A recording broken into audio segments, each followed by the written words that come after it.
Michel Rovner propose au Louvre un projet d'exposition qui s'intitule Histoire.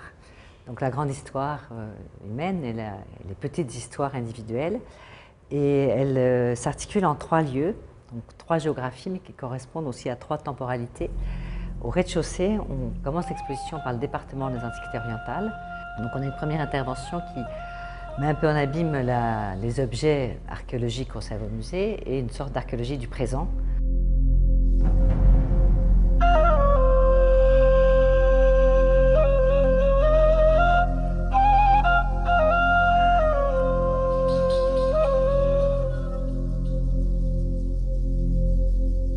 Ensuite, on descend au sous-sol, donc dans le Louvre médiéval.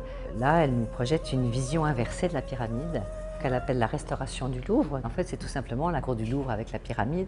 Donc là, il y a aussi une abolition des frontières géographiques et historiques. Il y a cette vision peut-être du musée du Louvre dans le futur. Après la restauration du Louvre, il y a une œuvre qui s'appelle Fresco Louvre. On voit des silhouettes de femmes, des sortes de fantômes qui sortent un peu, qui semblent sortir des pierres, sortir du mur. Et donc ces fantômes sont pour elle la femme universelle, la femme pleureuse ou la femme orientale ou méditerranéenne.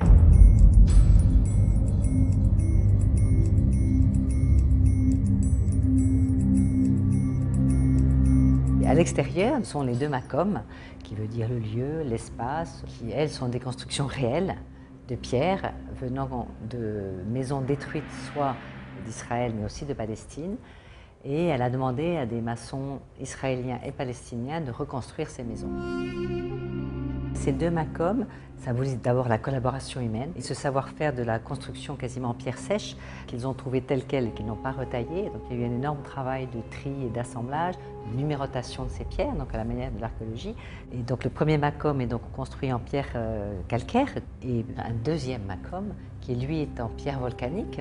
Et ce macome est fendu. Donc là, évidemment, on est sur un autre symbole de la protection et de la fragilité, qui est à la fois l'histoire du conflit israélien-palestinien, mais qui est l'histoire pour elle qui va au-delà de ce conflit, qui est le conflit de toute l'histoire de l'humanité. Et Karl Rovner, c'est vraiment l'archéologue du présent. C'est qu'elle se sert des méthodes d'archéologie, mais pour parler de notre monde d'aujourd'hui, des questions contemporaines, aussi bien sociales, historiques, politiques et artistiques. Et je crois que ce choc du contemporain, c'est-à-dire du regard contemporain qu'un artiste porte sur l'histoire du musée, l'histoire de la collection, ce rapport au temps, nous permet d'éclairer le passé de façon beaucoup plus vivante. C'est que finalement le passé n'est jamais mort et que les artistes sont là pour le réactualiser et le rendre présent.